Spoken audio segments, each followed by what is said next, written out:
एक समय की बात है। एक छोटे से गांव में रजनी नाम की लड़की रहती थी। वह दिखने में बहुत सुंदर थी और उसकी आवाज भी बहुत सुरीली थी। वो अपनी माँ के साथ रहती थी।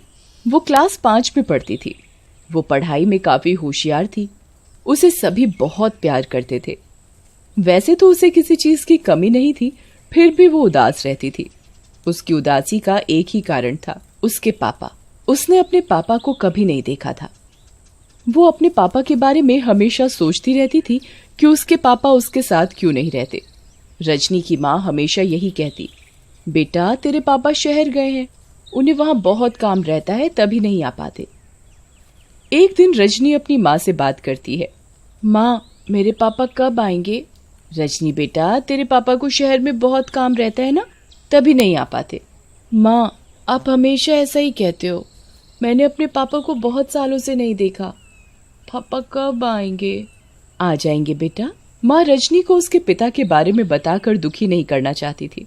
रजनी के पिता की मौत शहर में हार्ट अटैक की वजह से हो गई थी और रजनी बहुत छोटी थी। वो अपने पापा से बहुत प्यार करती थी। वो अपने पापा की मौत का सदमा बर्दाश्त नहीं कर पाती। इसी कारण रजनी को उसकी माँ ने नहीं बताया कि उसके पिता की हार्ट अटैक की वजह से मौत हो चुकी है। और देखते ही देखते रजनी बड़ी होने लगी। जैसे जैसे रजनी बड़ी हो रही थी, उसे अपने पापा की हमेशा कमी महसूस होती थी। रजनी को स्कूल में उसकी कक्षा के बच्चे बहुत चिढ़ाते थे। वो उनकी बात सुनकर अंदर ही अंदर बहुत घुटा करती थी।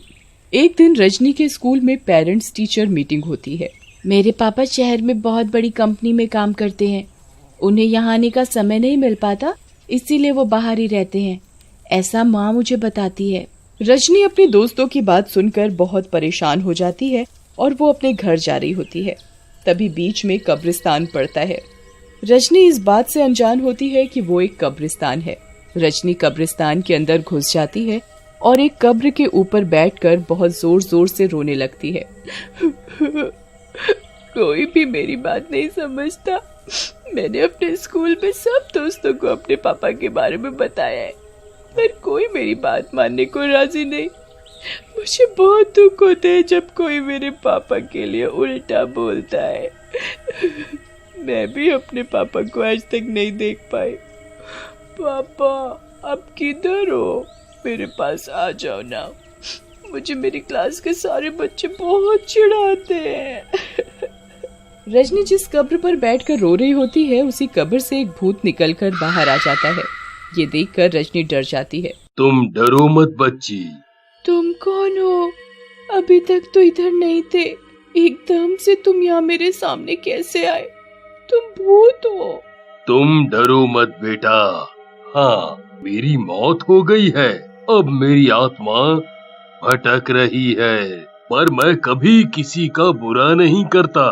और मैंने तुम्हारी सारी बात सुन ली थी और मुझे तुम बहुत परेशान लगी, इसीलिए ही मैं तुम्हारे आगे आया हूँ। नहीं तो मैं हर किसी के आगे नहीं आता, हर कोई मुझे नहीं देख पाता है।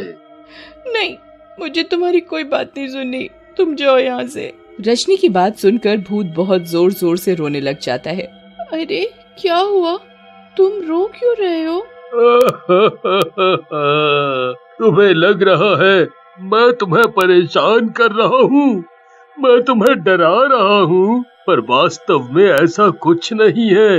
मैं तुम्हारी सच में दिल से मदद करना चाहता हूँ।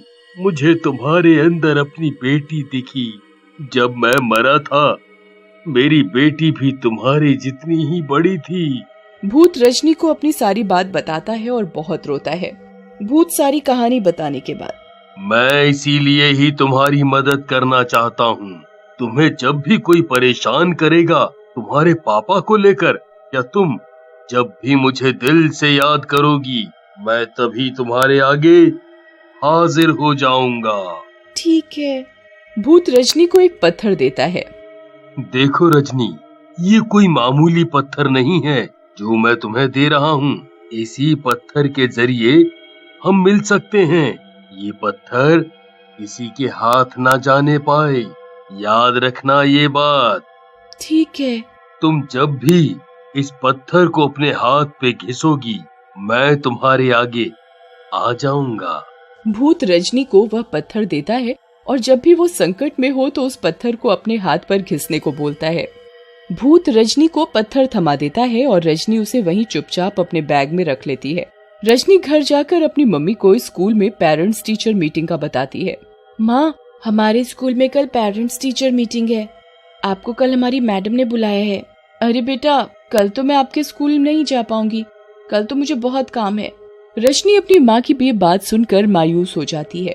रजनी अगले दिन अपने स्कूल जाने के लिए तैयार हो जाती है।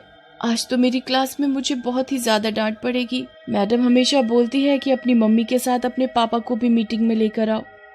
आज पापा तो क्या, मम्मी भी मीटिंग में नहीं जा रही।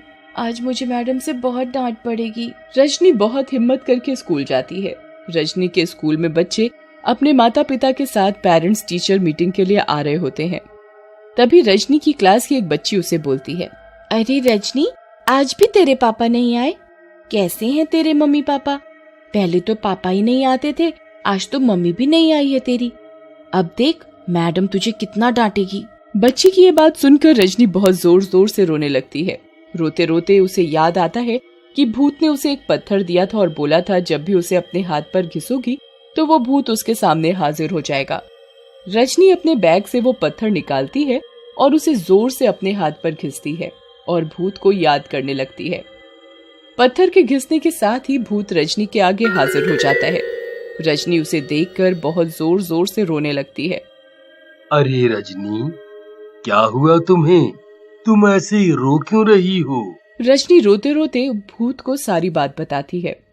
मेरी क्लास के बच्चे मुझे चिढ़ा रहे हैं।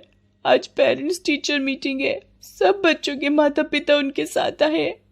हमेशा मेरी मम्मी मेरे साथ आती थी, आज तो वो भी नहीं आ पाई और पापा तो कभी आ ही नहीं पाते मेरे स्कूल। तुम चिंता मत करो बच्चा, मैं आज तुम्हारे पापा का भेष बदलकर तुम्हारे स्कूल में मैडम से मिलूंगा, जिससे बच्चे भी तुम्हें कभी नहीं चिढ़ाएंगे और तुम्हारी मैडम भी तुम्हें कभी नहीं डांटेगी। रजनी भूत की बात सुनकर बहुत खुश हो जाती है। भूत रजनी के साथ उसके पापा के भेष में मैडम से मिलता है और साथ ही रजनी अपनी क्लास के बच्चों को भी भूत से मिलवाती है। देखो, तुम हमेशा कहते थे ना तुम्हारे पापा नहीं आते, आज पेरेंट्स टीचर मीटिंग के लिए मेरे पापा ही आए हैं मेरे साथ। आज इन्हें काम नहीं था अपनी कंपनी, तो ये शहर से आ गए हमसे मिलने। तब से रजनी को उसकी क्लास का कोई बच्चा नहीं चिढ़ाता था और जब भी रजनी परेशान होती तो वो अपने पास रखे पत्थर को घिसती और भूत से मदद लेती।